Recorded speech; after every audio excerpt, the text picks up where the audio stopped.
Well, good evening, everyone. Welcome to Cerulean Arts virtual tour and talk for the exhibition Sleepy Drivers, featuring the work of Jacob Lunderby and Meghan Cox. So we're happy to have them here with us tonight to talk about their work. The show is up through the 12th. Is it the 12th? 26th, sorry. And hopefully you can come down and see it. So I'm going to spotlight Tina's video here. So Meghan and Jacob, maybe you could start by telling us a little bit about yourselves. Do you want to start? Sure. Hi. Thank you, Tina and Mike, for having us. And thank you for those who've come to watch our little presentation. My name is Meghan, and this is Harry. If I put him down, he'll just hop back up. So he's along for the ride, I'm afraid. I am an artist and educator here in Philly, and I teach currently community college and Drexel University. And I've been teaching for a very long time at various institutions, including the ones I just mentioned. Yeah. Oh, and I'm Jacob. I'm married to Meghan, and I'm an artist in Philadelphia as well. And I teach drawing at Drexel University. And I grew up near Minneapolis. I went to school in Minneapolis, and then I ended up coming to Philadelphia about 17 years ago. And I met Meghan about 17 years ago, basically. We were both teaching at the community college at the time. Yeah, I also came to Philly. I came to Philly via graduate school and stayed. My MFA a few years back was from University of Pennsylvania.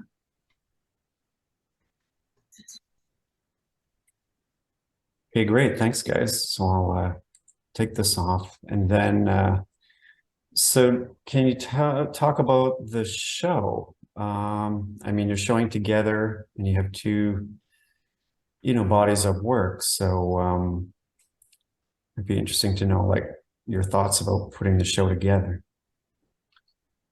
Do you want me to start this, or do you want to get going?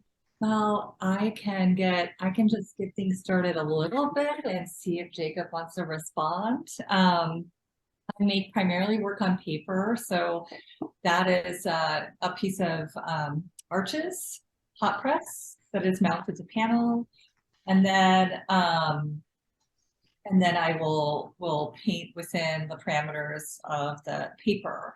And I always keep them uncovered and unframed, so there's a level of fragility to those paintings. And I can speak to more of this later, maybe not, but I started painting in this way as in a response to book plates, just kind of looking through artists' books and seeing how things were sort of framed, or images were sort of framed. Typically, I've been doing a lot of sort of a little bit more spatial, a little bit more colorful still life, but I really was working in response to Jacob's work. His work is so spacious, which he'll talk about, but I was interested in sort of going oppositional to that and really kind of thinking about flatness and really blocking a view. Like, you get a window frame with a lot of space and trying to create sort of a barrier to that space, and as well as introducing multiple narratives. So it's really sort of, what can I do in response to my partner's beautiful work?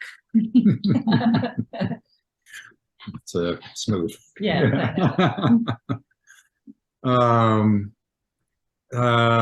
So my background, I'm trained in painting. Like, I have a bachelor's degree and a master's degree in painting. And I grew up, my parents are both photographers, they're portrait photographers. And so when I was in graduate school, maybe even a little before graduate school, they had started building these like photography sets around their property, which is west of Minneapolis, about 20 miles. And so they've been building and building and building these little like sets, these environments. Some of these are like more permanent, some are kind of temporary looking. And so this is a body of work that I started thinking about a year ago and started to make over the summer. Basically, the body of work centers around, I'm going through every set that's outside within their property and documenting it, first of all. Like, it's a documentary project at the beginning because my parents are close to retiring, and I wanted to have a record of all of these weird things that they have been building all over their property.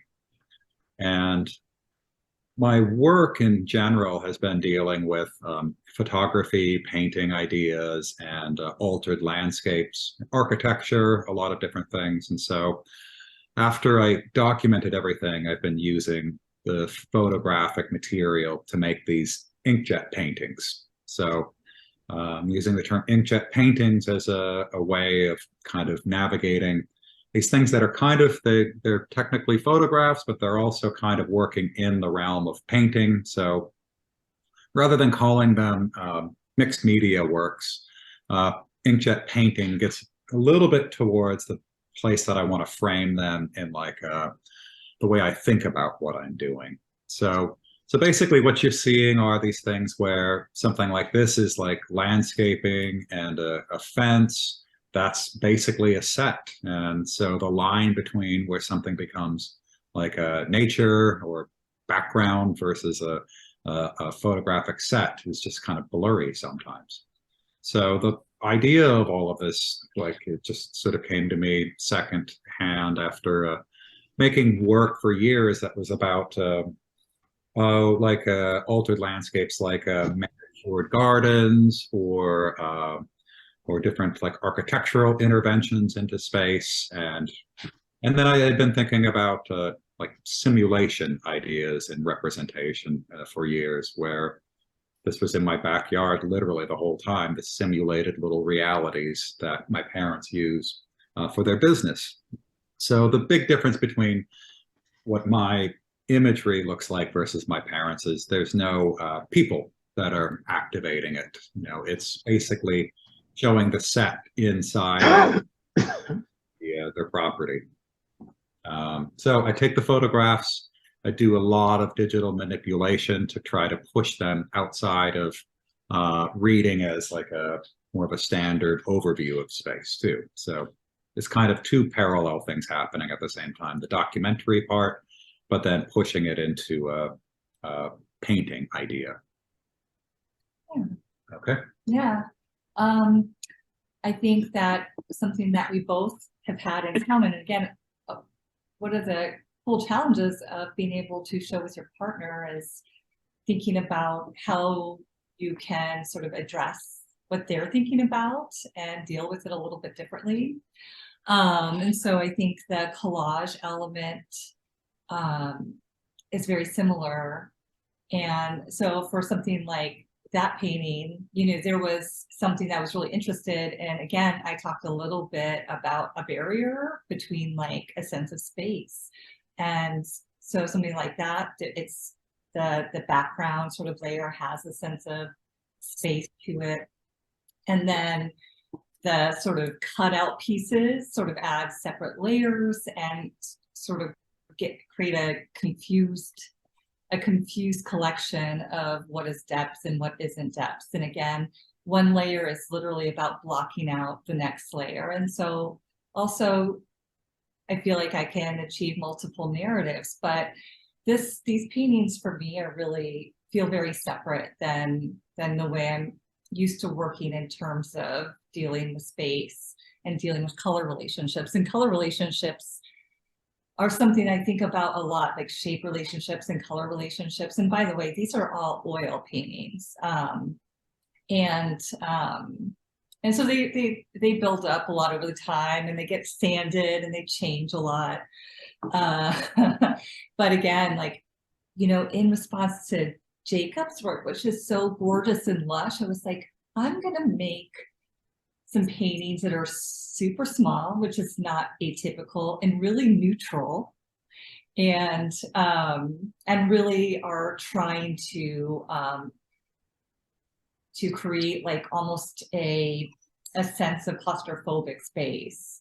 And then like that one, there's literally like, you know, something happening behind that front narrative of that one's called Bad Coffee, which is a self-portrait of me and bad coffee. But again, trying to create barriers, not only in terms of visual barriers, but intellectual barriers in terms of being able to read the image. And that stuff, like playing with that stuff, was super fun and really, really process oriented. I would sort of respond to one thing after another, and like I mentioned before, sand and shift a lot of those paintings.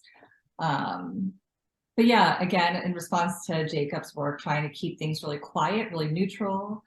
I also like the idea of my work sort of sitting in a background space and just kind of getting almost ignored, sort of like I think of like Eno or Satie, like furniture music, and like that if taking the time to look, there's something worth getting to, but also can just kind of sit with a sense of neutrality. And these are hanging on cleats, so they kind of float on the wall.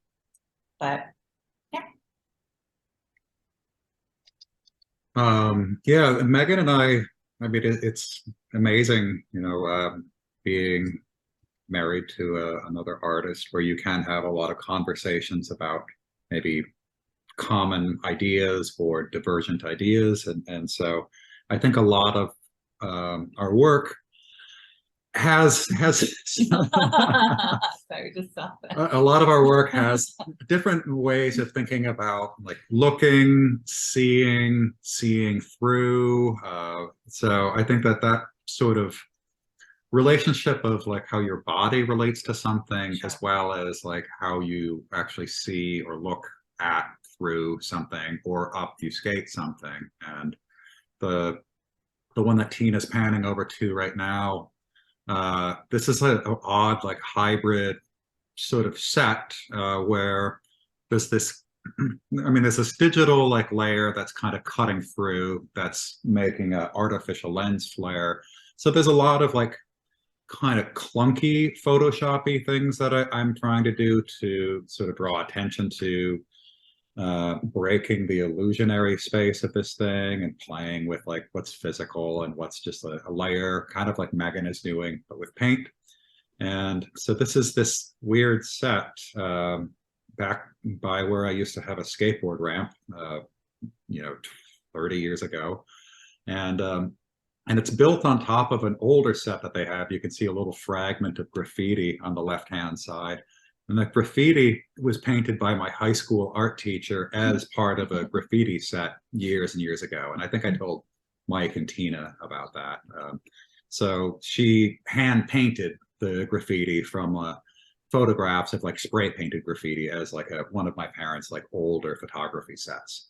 So it's kind of cool to like be able to work on a project like this that is documentation, but then it also shows that by zooming out on the set, you know, a little bit of the strata of what goes into, you know, the lifespan of a set. And then, you know, this thing right now is just blanketed in snow, and you know, I'd be excited to photograph all this stuff, these like working environments that are, you know, illusion factories. Mm-hmm. So the objecthood of your work seems important since you have them floating on cleats. So you're considering the physical aspect of them.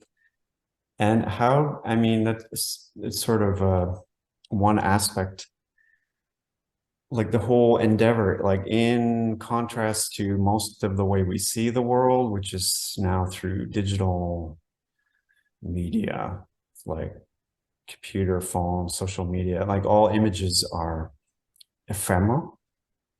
So how do you like reconcile like those things, like the illusion, the ephemeral, and the object? Oh, I don't know if I do reconcile them. Yeah, it might not happen, but Yeah, yeah. I mean, we both physically make these things that like hang on a wall, and I build all the panels for Meghan. I make the panels for myself, and we have them installed in a similar manner where they basically are meant to levitate on a wall. So, you know, there is a shadow that gets dropped by it that kind of floats to kind of make it feel like a subtle, like physical thing. You know, the levitation is really subtle, obviously, right? But the fact that this thing, you know, that my quote painting is like super thin as like a surface, but it's on a half-inch thick, you know, piece of wood. So I think, you know, inside of that, it has like ephemerality, just as like an image, like you kind of said, like our digital world. But I think being able to kind of fixate on something a little bit longer, like one would a painting, rather than swipe, swipe, swipe. I think it is important to see them in person as well. Like it's really, they don't translate easily digitally. You know, the surface of my work is fairly, you know, dry or fairly flat. Meghan's tends to be like pretty subtle as well, but the things in Meghan's work that looks like a pen drawing on like tissue paper or something like that is all just really oil paint, and so it's handling of that surface as well. So something like this is like a set that's just sort of been flipped, like photographed, heavily manipulated and doubled, and keeping all of the props in place, all the, you know, banal objects that are part of like the working quality of this thing. So it's basically just a set that I've like folded in half or unfolded or something. Is the bear trap in one of these? It's not, Oh. no, but this is kind of like a redundant fire escape, basically. Ladder going up, ladder going right back down.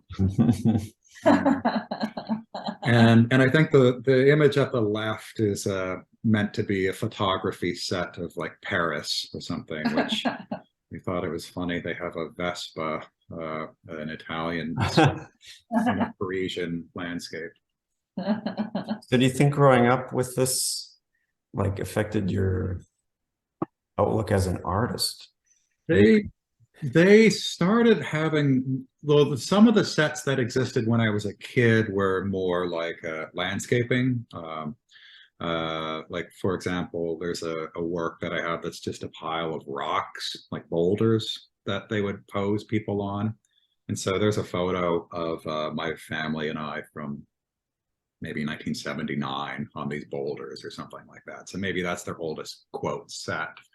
But they didn't really start building these things until I was off at college. And so I would drive out and see them help work on one of these set things. But the things that I was interested in college certainly dovetailed with this kind of Charlie Kaufman mentality of like, here's this set of reality inside a real like landscape. And so it didn't really sink in until like a year ago that this thing was literally right there. But really exciting to see all of these different things and to give them a different life than like what their expressed purpose was. So did you start out as a photographer or as a painter? Oh, I was a painter. Yeah, I went to art school for painting.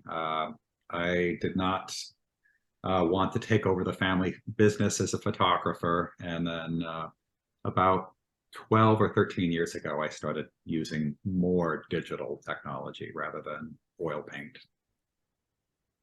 So Meghan, were you always a painter? Yeah. Though like my relationship to painting has changed a lot. And so I think my work keeps changing in that way. And I think, yeah, so for a long time, I had a strict idea of painting from observation only. It's not until recently that I really started playing with like not that it's not from observation, but really being able to kind of collage ideas. And a painting like this, again, it's like meant to be a window, so you can see the windowsill at the base, and then collaging on top of that an image of a card in the repetitive triangles. I'm sort of thinking about these hard versus soft forms, and also like to kind of connect with Jacob's work, thinking about nature and the artifice of nature, and sort of and how I could relate to that. So Jacob's sort of doing his version of, you know, collaging and creating sort of optical things and barriers with his sort of pastoral scenes, and I am sort of trying to create like signifiers of nature, but still like it's still like blocking the window which you can see the nature out of. And in fact, the other paintings, so the plywood paintings with the tracing paper in front of it, like one has a pair of eyes or a couple sets of eyes, and the other one has a TV. Those are literally the backside of the paintings, so that if you were to turn the paintings around, because we talked about objectness, and that's a whole other thing that I'm interested in, but if you turn like those literal paintings around, that's what they look like. So for each painting, I use that panel, the verso of that panel, and then I have so you've got the kind of both the painting being blocked in the painting, and the view out the window being blocked. And then we've got these kind of crudely drawn sets of eyes, as we can think of as silly metaphors. The eyes as another window. So these kind of layers that I'm thinking about, and something I love to do. I love to like cut forms badly. I think it's so interesting to play with sort of the kind of formalness of the rectangle, and the formalness of an oil painting. And then it feels very much in the moment to say, I'm going to set this up and I'm going to paint it as is. I'm going to cut this paper in a very, very unthoughtful way. So a lot of these things I'm really interested in kind of working improvisationally too, and then sort of, you know, editing through there. But again, a TV, another like window, if you will, and yeah, and again, these like play of like flat rectangles, and then the TV itself is kind of a rectangular form, and then these kind of more crude cut out things that are painted very, I don't want to say truthfully, because they're not. I definitely make liberties, but they're painted very formally, I guess I would say. They're convincing. Mm-hmm. Yes, I guess.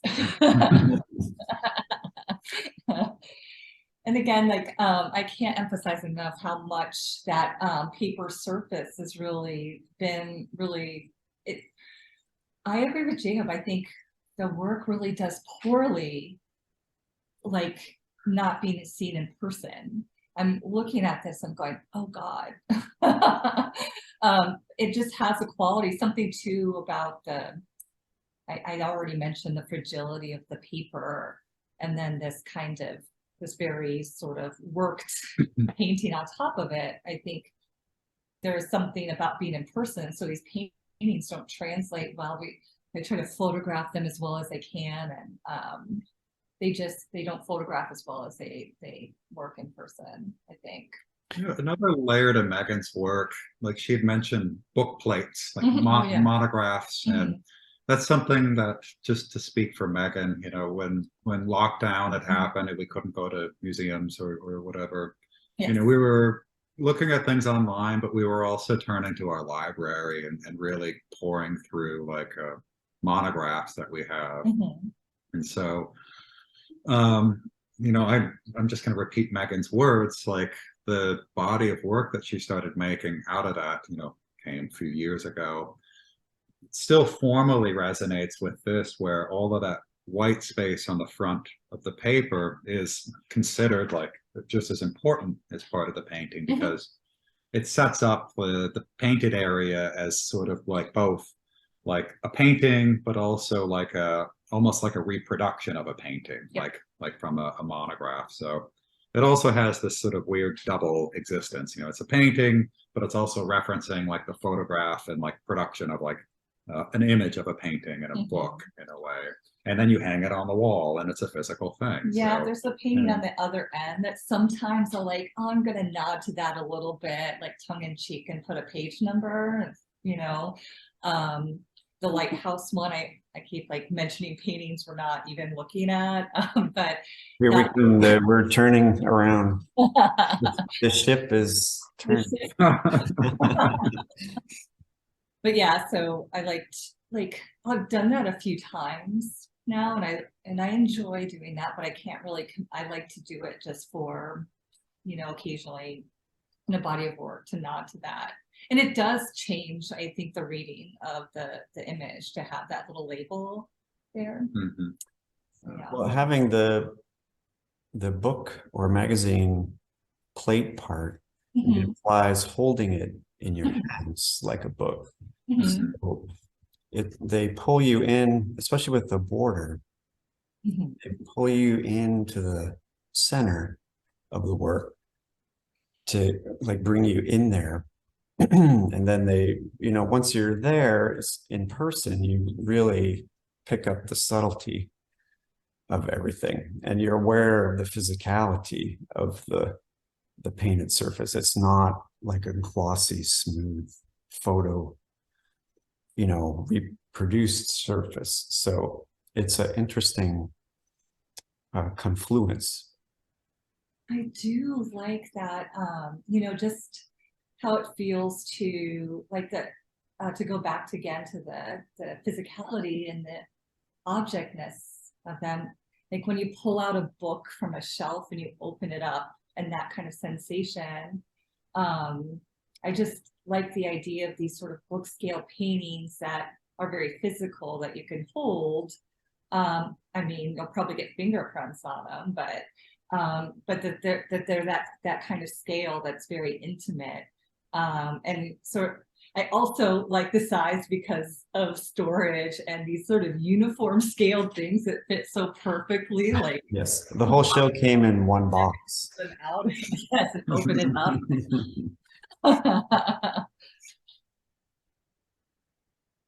Yeah. And again, like also to play off of Jacob's work, I was really thinking again about, I mentioned it in the pine tree painting, but a lot of the cut paper.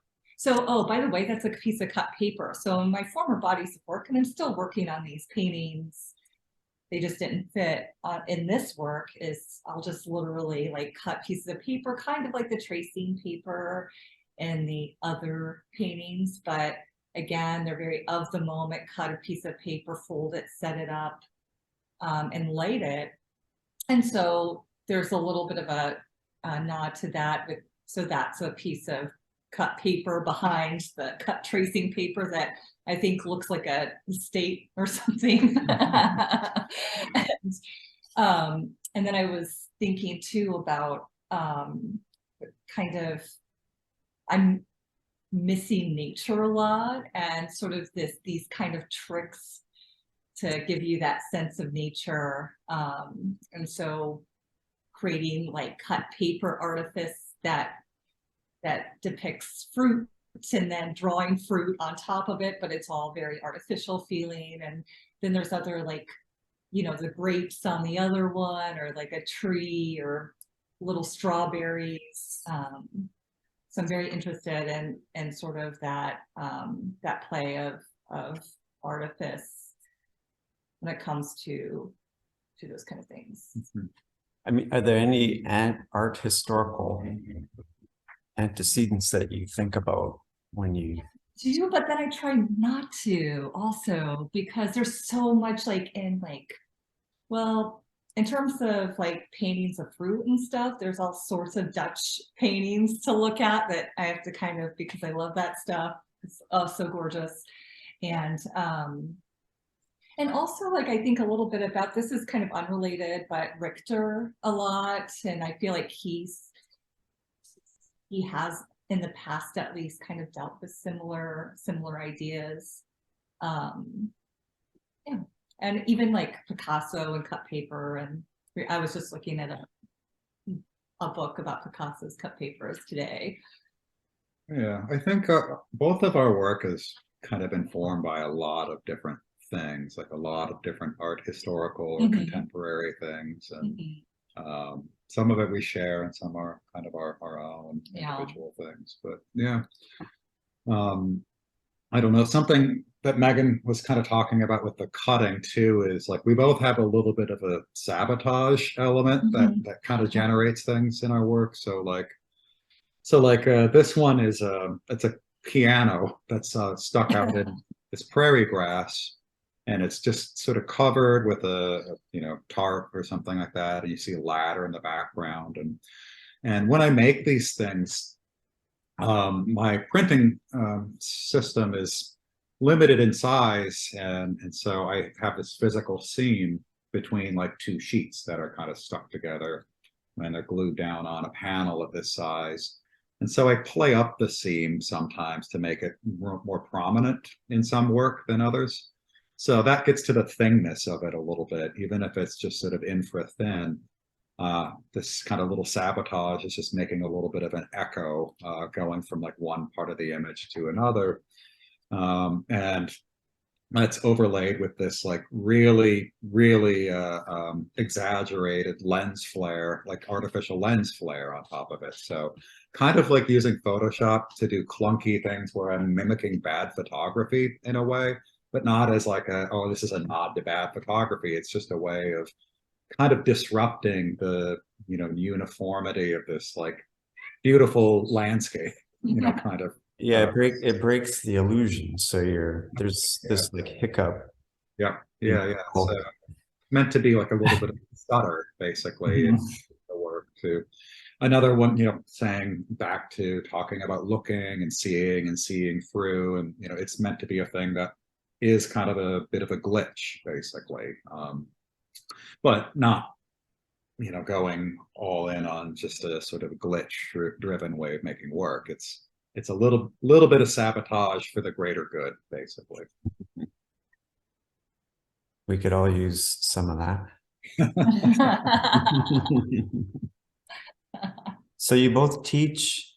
How do you find that affects your practice, having to deliver to students and then, retire to your own space to do your stuff? Does it help or interfere? Well, for me, it's really helpful. I teach a lot of introductory painting, and I love teaching that because you're sort of introducing the basics of, at least where I teach, it's observationally driven, and so you're really introducing students to seeing and what it is to see observationally based color, and color relationships drive me bananas in the best way. And so to be able to set that and do demos, and so I'm always thinking about how to best convey and how you can use relationships of shape and color to even create a message or to organize in terms of a design idea. And getting to paint, I tend to, almost every single class I paint with my students. And so I'm thinking about how to best communicate an idea that, oh yeah, do you see how this thing that's red and you light it artificially and you're trying to create those relationships, and on the light side, you're not going to use red it's more orange, and on the shadow side, it's more purple or more blue. And so I'm free to just be able to think about those things and express those things. Right, it brings you back to basic principles again. Yeah, and so that always sort of feeds back. Yeah. Amazing. That's a great answer. Yeah, Uh-huh. mine is more simple probably because I teach mostly foundations drawing, figure drawing, and now tablet. And I think Megan and I share a lot of teaching strategies too. And I think a big part of what factors into my teaching and my studio is like, how can I describe something in the most simple way possible so that I can start to organize my thinking, and then basically build something from there or subtract something from there. And I think part of what comes out of that approach to teaching, like especially foundations drawing, is getting a little bit of a more direct, slow observation or way of seeing like the world, like literally in front of your face and or around you, and being able to process things a little bit more deliberately, I guess. And so I love teaching perspective drawing and talking about space and talking about your body in relationship to space. And so, you know, that's certainly become something very palpable. Like we go for a hike every weekend and we kind of take our time, like looking at things on the hike and talking about, you know, different things like why is this tree growing here like this and things like that. And I think all of that stuff does factor into teaching, into my studio, and then all the existential dread that comes off with teaching and comes with teaching students about drawing perspective and your body in space and the specificity of your body and your personhood at once. It's heavy, you know, to talk to, you know, 18-year-olds about that stuff, but that's what I think about when I'm coming out of class and going to my studio and thinking about time and these sorts of environments, you know, are temporal as well.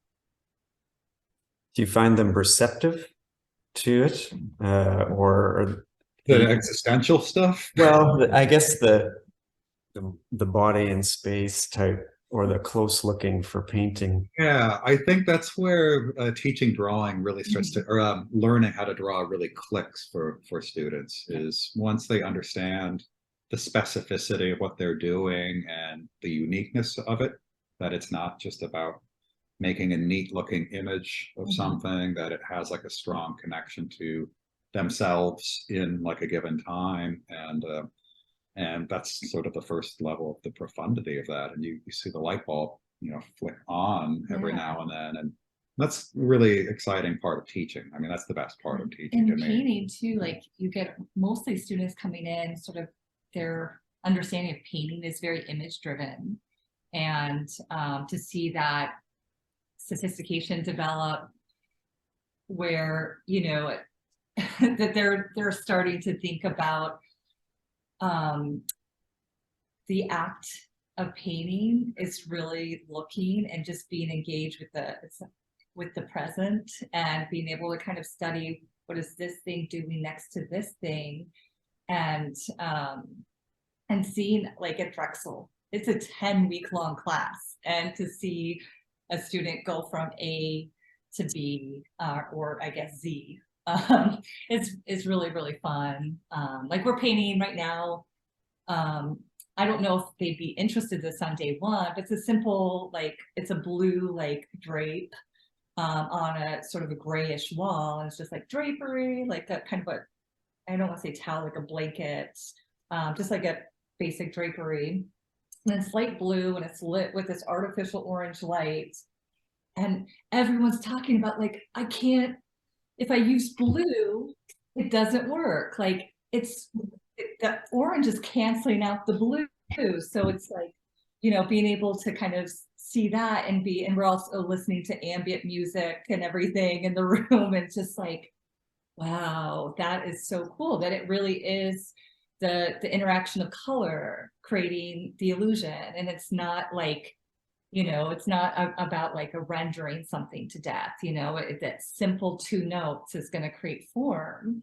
And I think that is such a, like Jacob was talking about, a light bulb moment, and that's sort of where students get addicted, I think, to painting. It's like, what?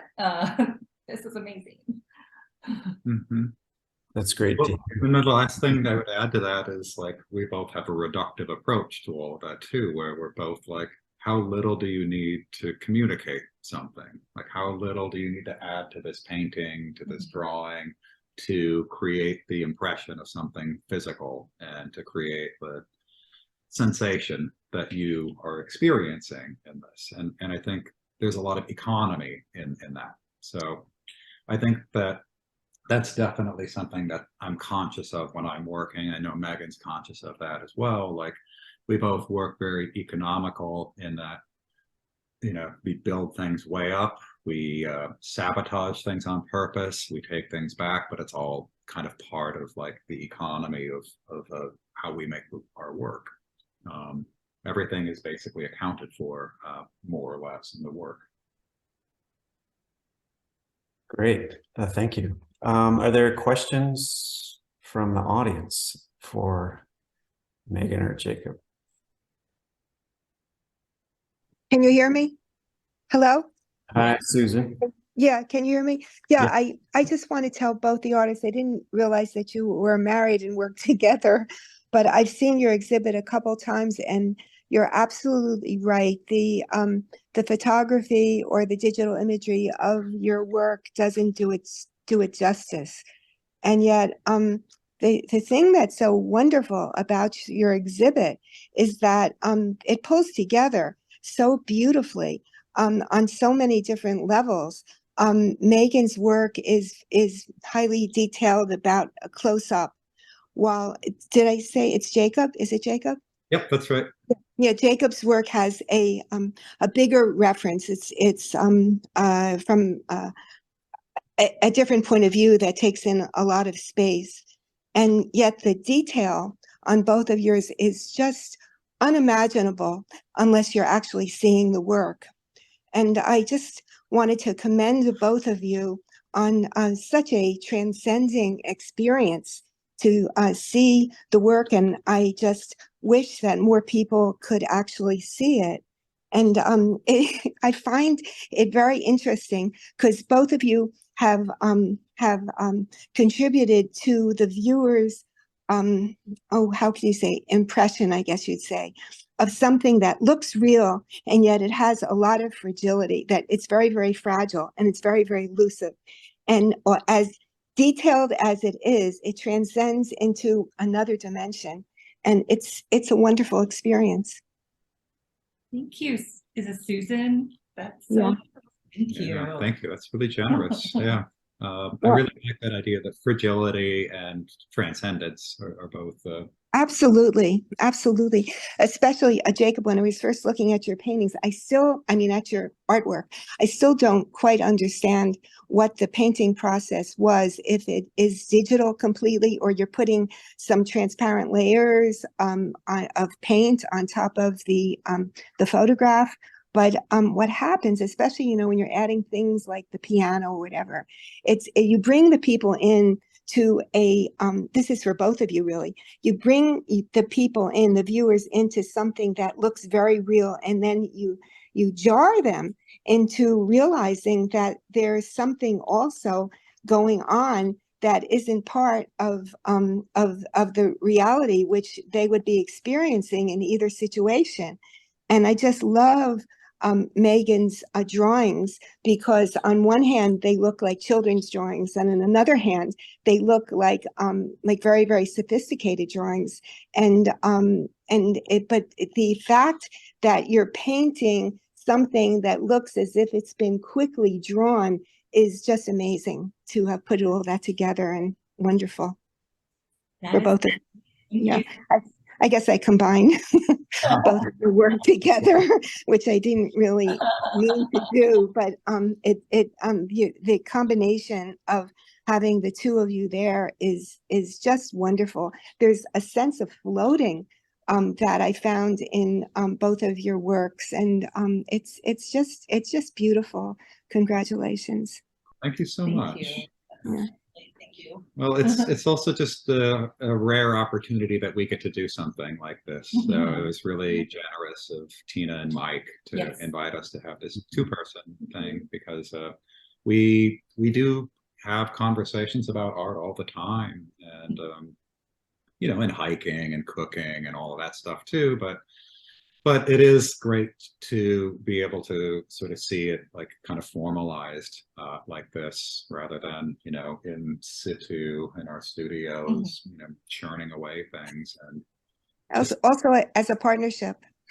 yeah, exactly. Yeah, it's so interesting. Thank Yeah. you very much. Thank you so much for the exhibit. Thanks. Thank you very much. Yeah, two artists in the same household could be dangerous. So it's good that you are on the same page about things. Shouting at each other. What's this supposed to be? There any other questions? Okay, if not, I guess we'll call it here. So thanks again, guys. It's a really wonderful show. It's Thank you so much. for us to Thank have. you for coming to the talk. Shout out Kimi Pryor. Yeah, so we're recording and we'll put it on our YouTube channel, so you guys can check it out later or send it to anybody who may have missed it. And on that note, I guess we'll call it a night. Thanks again. Thanks, everybody. All right. See you. Bye. Bye.